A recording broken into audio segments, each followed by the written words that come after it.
The next step to eliminate a belief is to figure out when you formed it. Most of our beliefs, certainly almost all of our self-esteem beliefs, were formed from events involving your parents that occurred when you were a very young child. Remember, a belief doesn't come from a single event, but from many similar events. And when it's a very broad belief like mistakes and failure are bad, or a belief about yourself like I'm not competent, it's usually formed from experiences you've had with your parents when you were very young. Why are these kinds of beliefs formed from experiences we had with our parents? Well, here are a couple of reasons. 1. When you're a child, Mom and Dad are considered the ultimate authorities on everything. When we're young, we think our parents are perfect and know it all. 2. Also, when you're a child, you tend to personalize the information you receive. If Mom and Dad criticize your behavior, you think it means something about you as a person.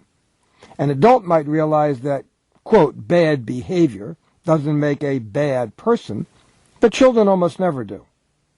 Number 3. Most parents have no idea their children are forming these kinds of beliefs when they're growing up. So, inevitably, they will say or do something that a child will interpret negatively. This goes on without a parent's knowledge, so of course they couldn't do anything to change the situation.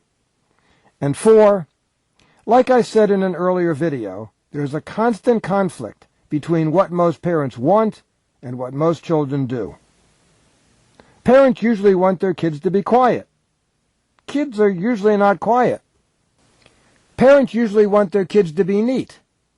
Young children don't even understand the concept of neat. Parents usually want their kids to do what they're told. Kids usually want to do what they want to do.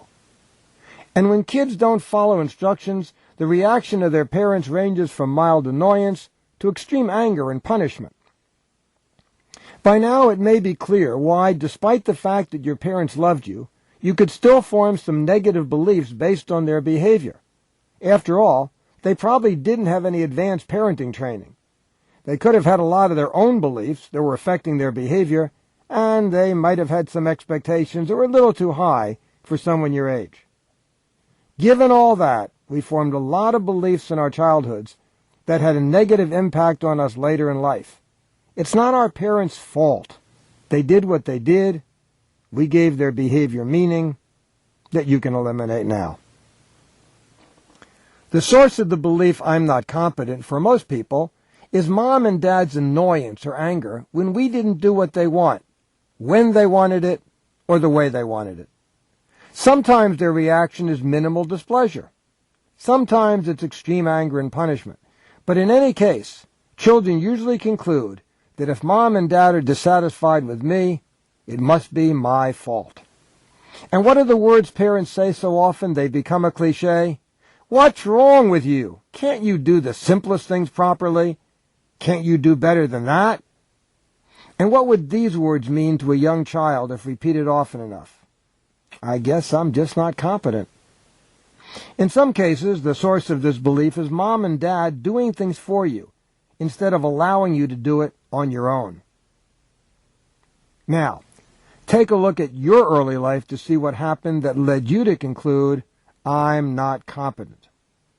Then, type into the text box below the types of things your parents did and said in your childhood that led you to form the belief, I'm not competent. Rather than writing down how you felt about what happened, describe the actual situations, what your parents actually said and did, such as, my parents often got annoyed or angry at me when I didn't do what they wanted me to do. Take the time you need because this is important.